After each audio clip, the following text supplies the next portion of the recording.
Hello everybody. In this video we're going to look at the negotiation assessment.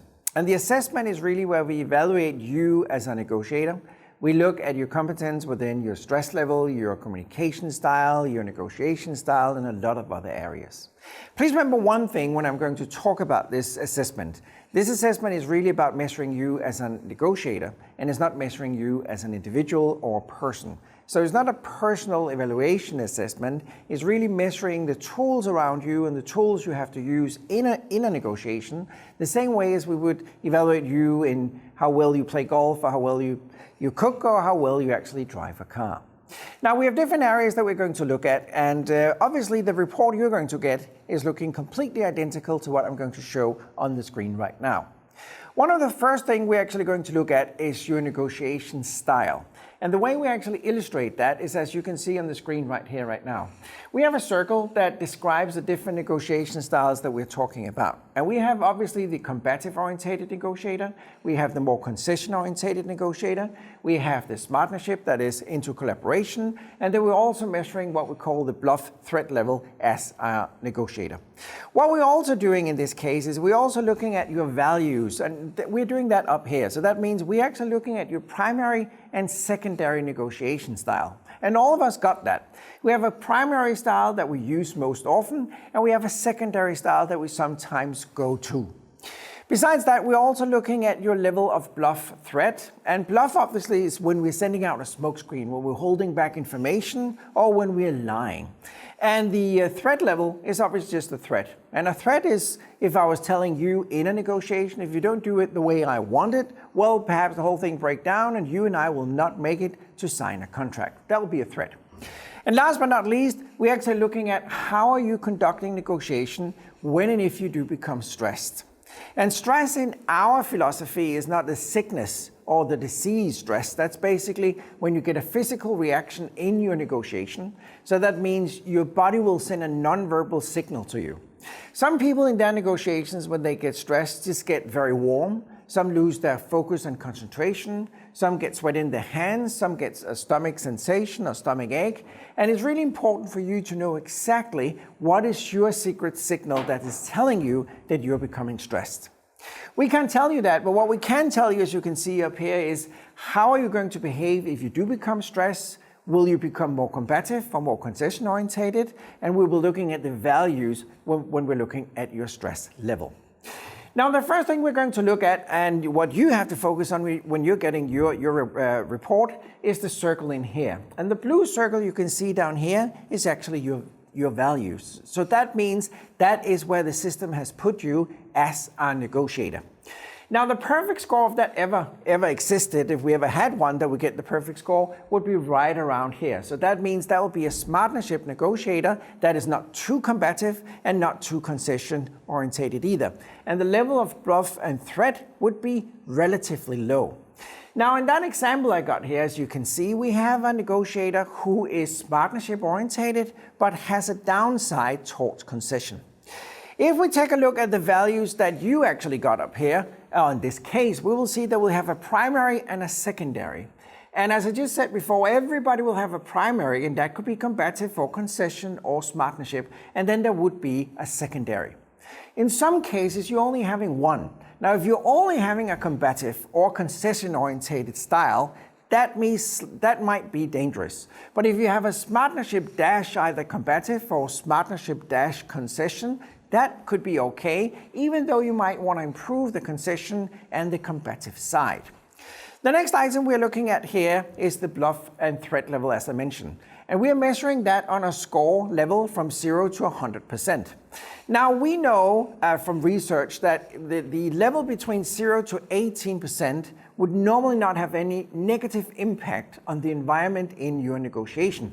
So that means it wouldn't have an negative impact on the openness, the trustworthiness, and the relation.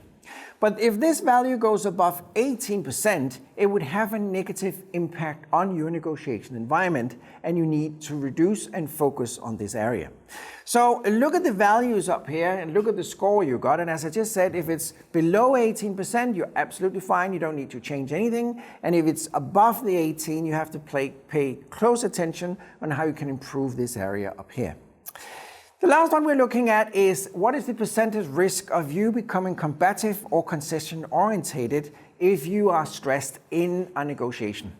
Now in this case, when this dummy example we got up here, we can actually see that the highest score up here is the combative. So that means that this dummy person up here that we got in this test report has a higher likability or risk of becoming combative versus just being flight, that means concession orientated in this negotiation. The next thing we are looking at is the behavioral style. And we're looking at the behavior of your actions in a negotiation. That means we're basically identifying how you're going to behave in this negotiation. And we're doing that through the DISC analysis that you might know or may not know. But we have the DISC analysis in a special version adapted especially to look at different negotiation styles. Let me just take you through how this one works.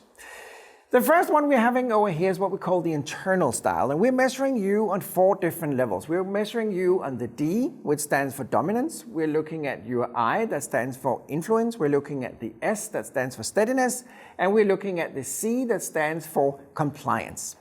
Now, the dominant behavior is basically how you behave as a negotiator. And if you are very high on dominance, you will have obviously a very dominating, dictating, controlling, ordering behavior as a negotiator.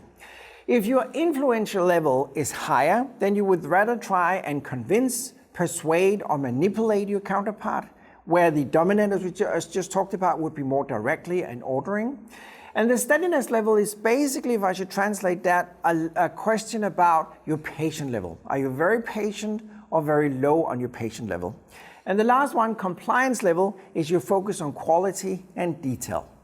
Now we're measuring your scores on a scale from 0 to 100, and the blue circle you see on each of these 4 graphs up here are your values. The first one we got, the internal one, is basically describing your behavior before you adapt yourself to a counterpart or your own team.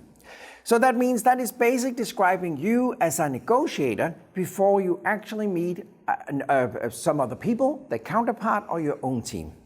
And in this test report we got up here, as you can see, we have an influential that is very high. So that tells us that basically before this negotiator meets everybody else, this person is actually more influential than dominant. So this negotiator will try and persuade, convince, and perhaps manipulate the counterpart rather than being very dominant or controlling.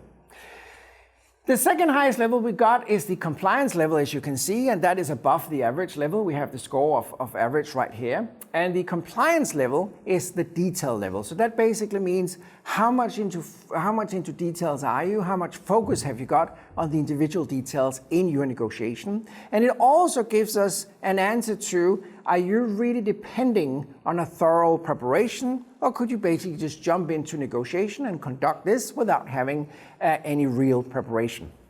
What we can see with this test person up here is that the detail level before meeting somebody else is above average, and then we see the dominant level is about average.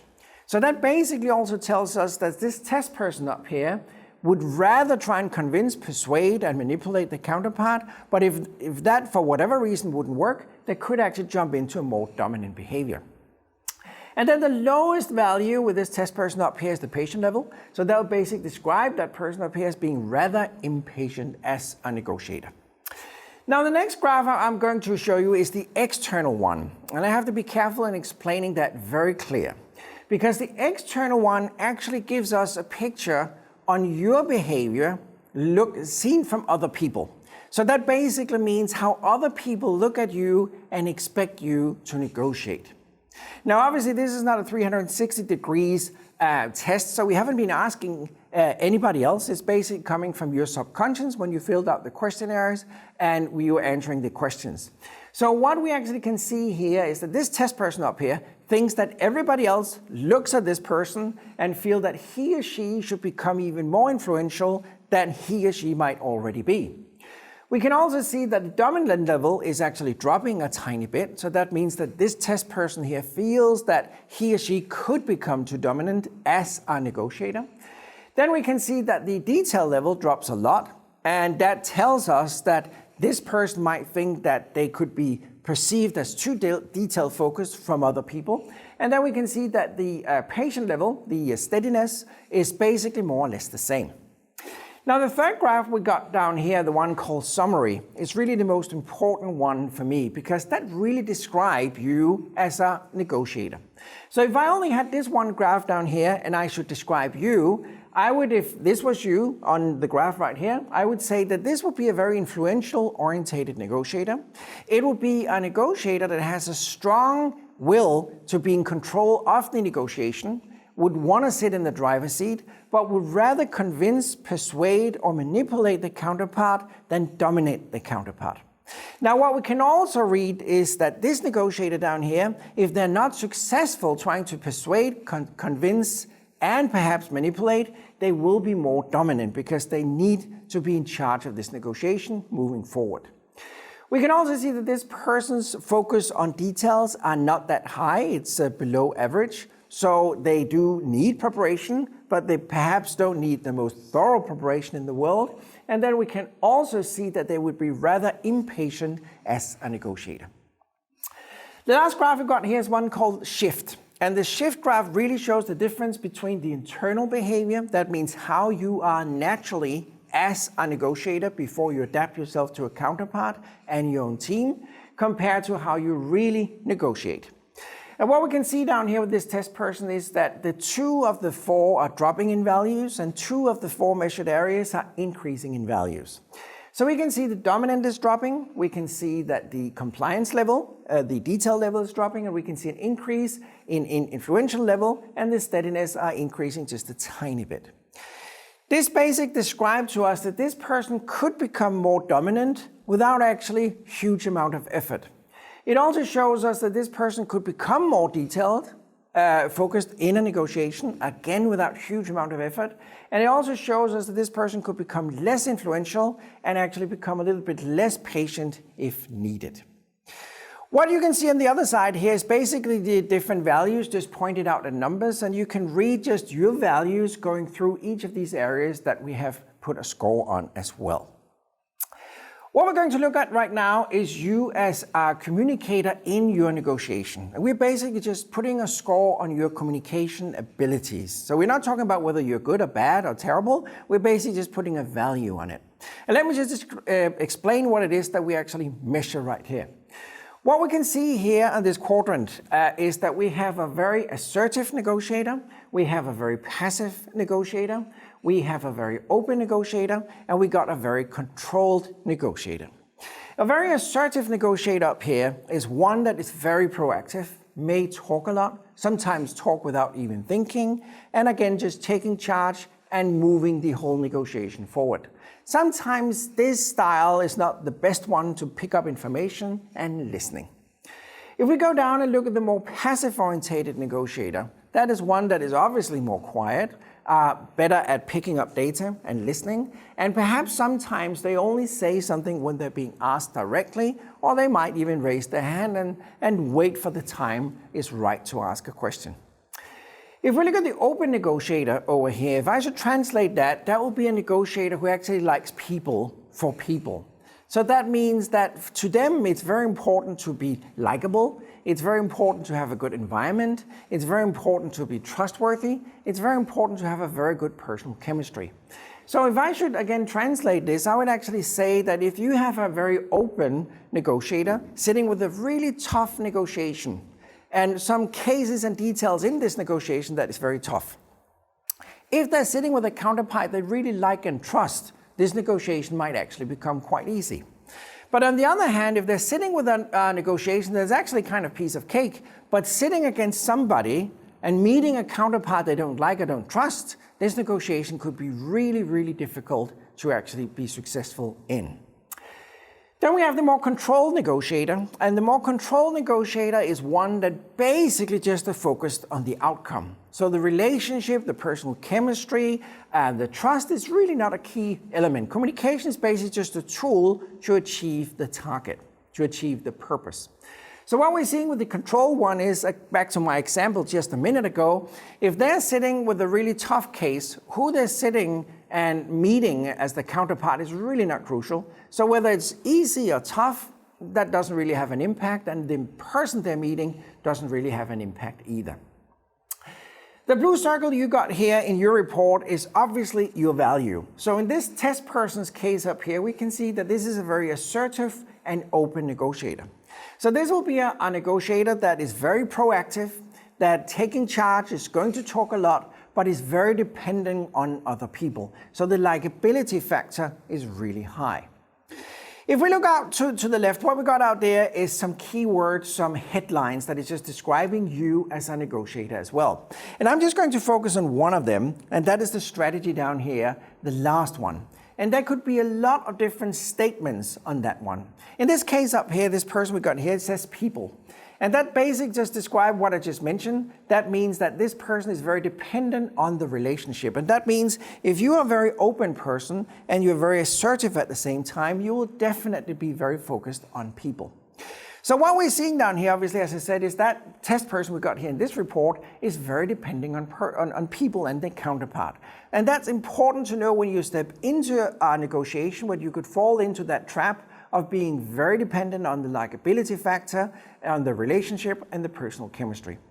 There could be a lot of different words popping up in this last item down here, the strategy. It could be proof, it could be acknowledgement, it could be control. And again, the text part of your report will explain more about what it is that this report have actually identified you and the way you perceive your main strategy. The next thing we're going to look at here is your stress level and the risk of stress. And I'm just going to explain how this stress assessment is working. What you can see out here is we have a scale that goes from low, obviously, to high. And then you have a value in there. Most of you will have a value in here, and that is the colored area. And the color could actually either be red, yellow, or green, just like a traffic light. Now the green one is good news. That means that your stress level is actually either low or your stress is positive. That means that you can actually use your stress as additional energy to move forward. If you have a yellow one, obviously just like driving out there in traffic, that's the yellow, that's the warning sign being yellow, and the red one, the red one is bad news. That means that your stress is negative, and it means that you are not able to convert your stress into something positive and additional energy. So you basically have to stop the second that you're moving into a red area. Now the way this graph is working is that the higher the colored bar is moving up towards high, the easier you'll get stressed, the less it will take. The lower this colored bar might be, the harder it is for you to be stressed, the more it will take. Now this test person we got up here has actually only good news to his values up here. Because what we're seeing is that it's green and it's very low. So that basically means that this test person has a really hard time becoming stressed. And when this test person actually becomes stressed, he or she can use that as additional energy just to move on. It's very few people who actually have this kind of score. The majority of all of us might even have a combination that starts off in green and then perhaps it becomes red. So what I need you to do is basically just look at what is your values. And if you go above your stress threshold and it becomes red after the stress threshold, moving towards high, then you have to be very careful because your stress could have a negative impact in your negotiation. And that would obviously lead you into become either increased combative or increased flight orientated, which is obviously concession in this case. What we're also looking at out here is just some headlines describing your values. So you have some strong traits, you're having some weak traits, and you're having some simulated traits. Now, simulated traits, I often get that question, is that bad news? No, it's not. Simulated does not mean that you're faking something. It's traits that you have learned throughout life to add on to your own personality. So it's not a bad thing. They basically could be good or bad. It's basically just an add-on to your strong traits already. Now, what we are showing right here is basically an illustration of what we would call the perfect negotiator, if that one have ever existed in the world. So this is a comparison of your values versus the perfect negotiator. And you can see that the perfect negotiator is the one we got right here. That is the style that we would recommend to be the perfect negotiator. And next to it is your values. So that means that is your score that this report is taking out and presenting to you. Now, in the perfect world and the perfect negotiator, we have an influential level that is higher than the dominant level, and we see that our steadiness level, that means the patient level, is just about average, and we see that the compliance level, which is detail and quality focus, is actually quite low. Now that does not mean that we're not focused on quality. It does not mean that we're not focused on details. But what we just know is that a really successful negotiator looks at the whole picture, the whole pie, all of the cake, and not parts of it. It's not the crumble in the cake that has an interest, it's the whole cake. So the risk of becoming too detailed is that you might get stuck on one issue out of perhaps 10 that you are negotiating. And if you're stuck on that one single one, that could actually mean that the whole negotiation breaks down because everybody becomes so exhausted just negotiating and renegotiating that one variable. So what I often recommend is that, and that variable might even be the most important one, what I really recommend is that you park that one if you can't reach an agreement on that one, and then you move on with the 9 other variables. And if you reach an agreement on those, that might be easier, then very often I see in real life that it becomes so much easier going back to the first one and solve that. Now, a person that is really high on detail level don't have that ability. That person will just keep pounding and pounding and pounding on that one variable they can't reach an agreement on. Back to the scoring, as I mentioned, so your graph is the one here to the left, and that basically shows your values in comparison to the perfect negotiator. Up here in the text, you can see whether this analysis have identified you as very suitable, suitable, or non-suitable. And please remember, your world hasn't ended because the report claims you're not suitable. That is basically just focused on the questionnaire that you filled out, obviously. It is focused on the values that this report has identified in you. So it could basically have changed throughout the course or your training because you're now focused on the kind of important tools, the strategies, the tactics, your starting point, the different negotiation styles, and all of that. But I would pay close attention if you are identified as not suitable because there are improvement areas that you could focus on to become better. If you're identified as very suitable, obviously, the report is stating that you are really an outstanding negotiator already and you can easily head our negotiation team. What you can see out here to the left is basically just the percentage values on each of the different areas. So you just get a score up here and you can see your score versus what we call the perfect world.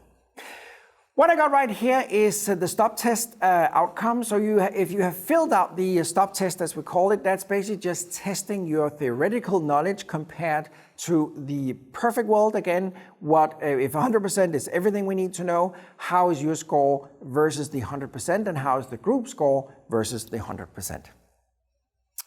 What we're looking at here is what we call the soft competence mapping, and that's a scoring as well, looking at you as a negotiator. The way this score up here works is that we have a dark line, and the dark line is your value, so that means that is you and your values that we have measured down here. And we have a target that is the light line that goes around. So the light line is what we in the perfect world would like to see a negotiator represent. We're measuring different areas, and we start up here, we have the empathy level, and there's a perfect score, and then there's the score that you got. And then you can just see what is the difference between the perfect score and your value. Empathy, obviously, is a statement that just describes whether you have an understanding of the counterpart or real interest in the counterpart. The next item we are measuring is the communication ability. So that basically just looks at how well are you as a communicator in a negotiation. Then we're looking at financial skills, and that's not only how you're solving mathematical problems, that is also describing how you're focused on details. We're looking at honesty, that basically just the measurement of how honest are you, and I'm getting back to that in a second with the MCI test. Then we're looking at leadership, and leadership is very important since everything we are focused on in the SMARTnership concept is basically just developing and training head of the negotiation team. So being a really efficient leader is obviously a very important tool in this aspect.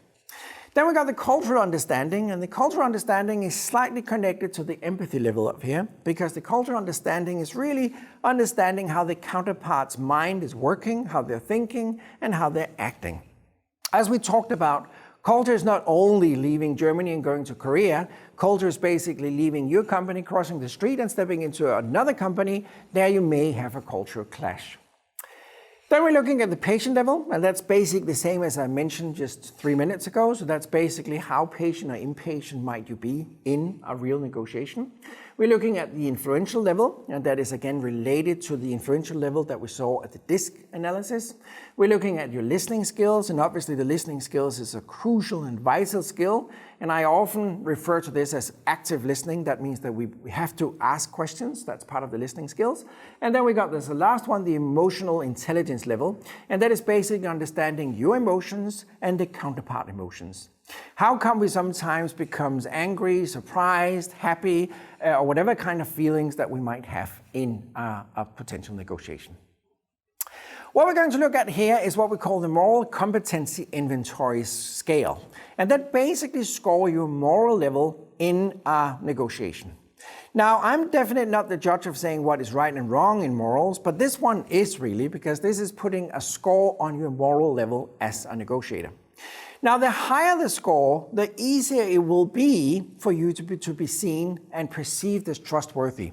The lower the score is, the harder it will be for you actually to generate and create trust in a negotiation.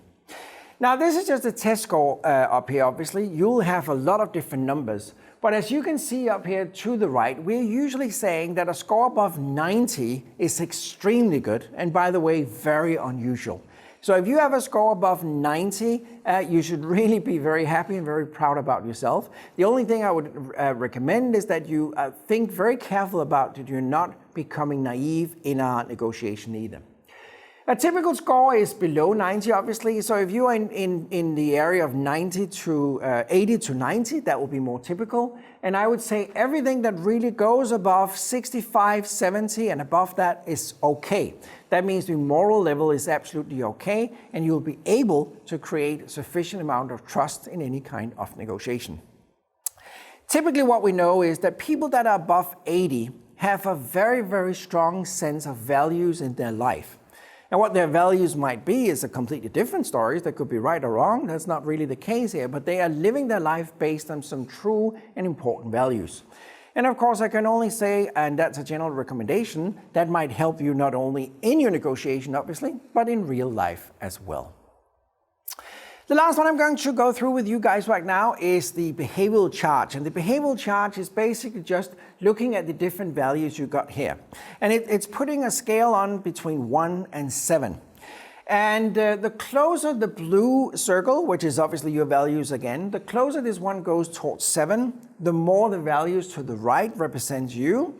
And the more the score goes towards 1, the more is the values to the left that actually represents you.